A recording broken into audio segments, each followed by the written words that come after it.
مشروع خطوات السينمائي هو مشروع قديم، بلش من 2005. هلا نحن صار عندنا المهرجان السنة الماضية، يعني لما توفرت البيئة المناسبة لخلق هيك مشروع على أرض الواقع. المهرجان يعني هو موجه لشريحة كثير مهمة من المجتمع، هي شريحة الشباب. كنا دائما نعاني انه نحن بنعمل افلام، طيب هي الافلام وين بتروح؟ وين بدنا نعرضها؟ مين بده يشوفها؟ ف يعني هي كان واحدة من اهم الاسباب اللي خلت المهرجان يولد.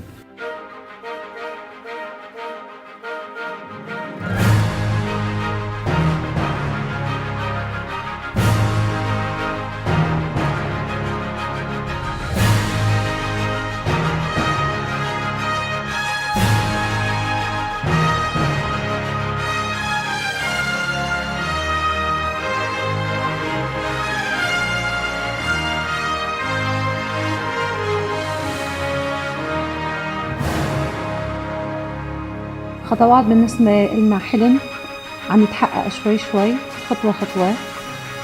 تعبنا بأول مرة والتعب لساته مستمر، بس كل ما الإنجاز عم يكبر.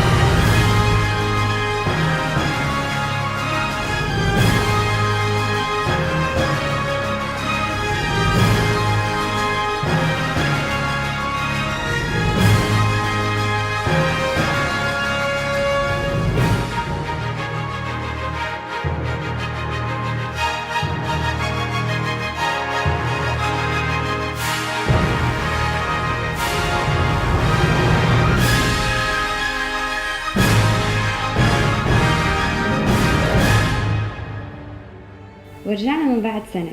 ليش؟ لأنه نحن السوريين ما بنوقف بمكاننا مهما كانت الظروف، متعودين دائما نكفي.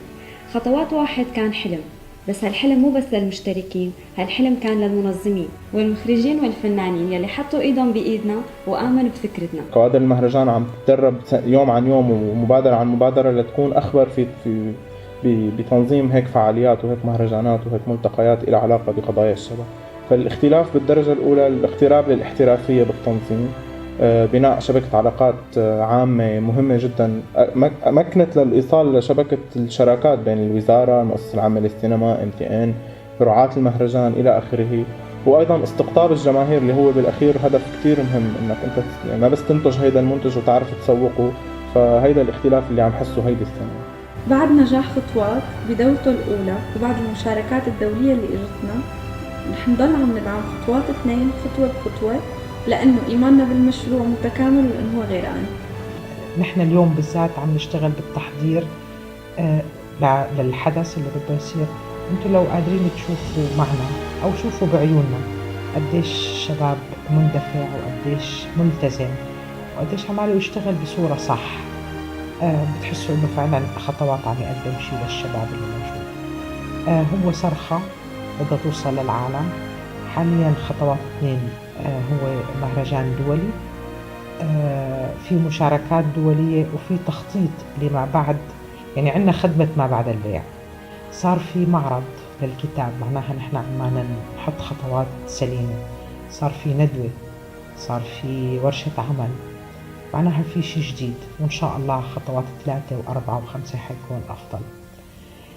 في تصور أنه الأفلام إن شاء الله توصل معنا لمهرجانين وتشارك معنا بمؤتمرات دولية إن شاء الله. بدأنا وبكرة أكيد أحلى وحنشتغل أفضل. رحلة الألف ميل تبدأ بخطوة، والخطوة الأولى هي أصعب الخطوات. أهم شيء أنه مجموعة من الشباب بدأوا بأول خطوة. أتمنى فعلا من قلبي الاستمرار بخطوات عديدة وعشرات الخطوات.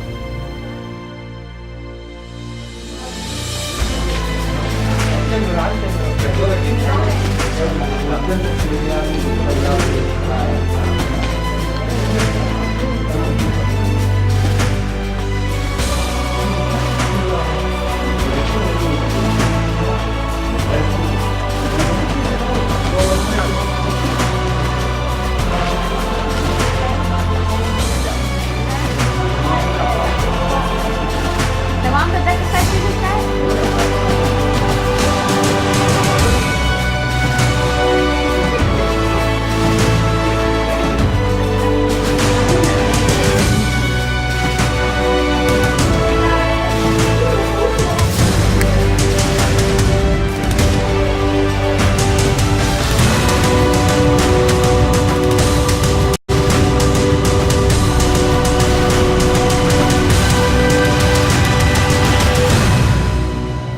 مهرجان خطوات السينمائي روافد سينمائية